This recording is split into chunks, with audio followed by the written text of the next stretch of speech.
Hello, everyone. I'm Roy. Thanks for coming back to my channel today. Ashley, today's topic is something we deal with almost every day, which is cooking at home. And I think many people often wonder whether they should cook for themselves or eat out. So, this will be a very practical topic for our daily lives. Are you good at cooking, or do you still find it difficult sometimes? To be honest, I am not very good at cooking yet, and I still feel a little nervous when I try to prepare a full meal by myself. But these days, I am trying to cook more often because I want to depend less on eating out and delivery food.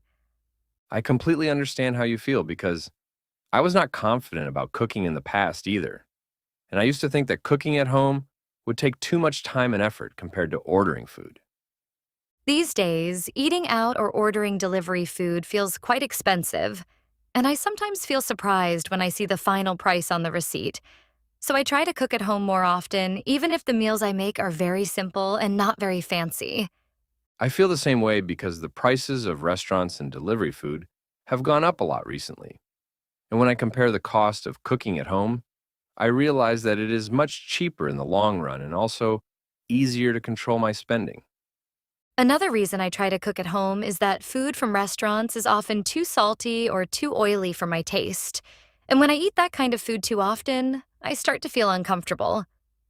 That is one of the biggest advantages of cooking at home because you can choose your own ingredients and adjust the taste to match what you personally like, which makes each meal feel more satisfying. The problem for me is that I do not really know many cooking methods. So when I stand in the kitchen with several ingredients in front of me, I sometimes feel confused and do not know where to start. I used to feel the same way, but I noticed that cooking becomes much easier when you follow simple recipes from blogs or watch short and clear cooking videos on YouTube that explain each step in detail. I also look for recipes online, and when I follow the instructions slowly and carefully, I feel that cooking is not as difficult as I imagined before, which gives me more confidence. Many people think cooking is very hard, but when you break it down into small steps and practice little by little, it becomes much more manageable over time. These days, I usually cook very simple dishes like fried rice, pasta, or eggs with vegetables because they do not take too much time and do not require many special ingredients. That sounds like a very realistic way to start cooking, because most people do not have enough energy to make complicated meals after a long day at work or school. When I am very busy, I sometimes prepare some ingredients in advance, such as cutting vegetables or marinating meat, so that cooking later feels less stressful and more convenient.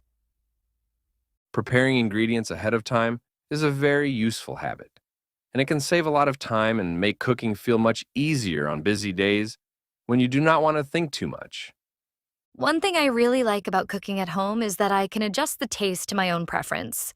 So I can make my food less salty, less spicy, or even add more vegetables if I want to eat more healthily.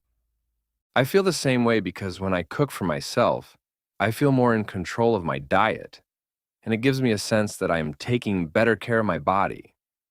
However, I also have to admit that cooking can be tiring sometimes, especially when I think about washing dishes, cleaning the kitchen, and organizing everything after the meal. That part can definitely feel annoying, but I try to think of cleaning as part of the cooking process. And when I finish everything, I feel a small sense of accomplishment.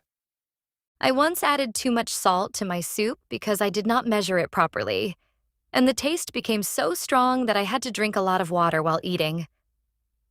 I had a similar experience when I was distracted by my phone while cooking and ended up burning part of my meal, which made me realize that paying attention is very important in the kitchen. Even though these mistakes can be frustrating at the moment, I think they help me remember what to do better next time and slowly improve my cooking skills.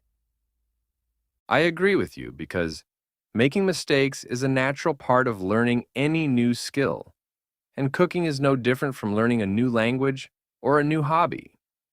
After cooking more often, I feel that I am becoming a little more confident in the kitchen, and even simple meals now feel more enjoyable because I made them myself.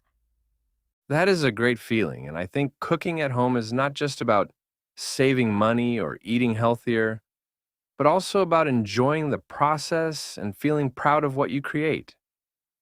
I still make mistakes sometimes, but I try not to feel too stressed about them and just see them as part of the learning process.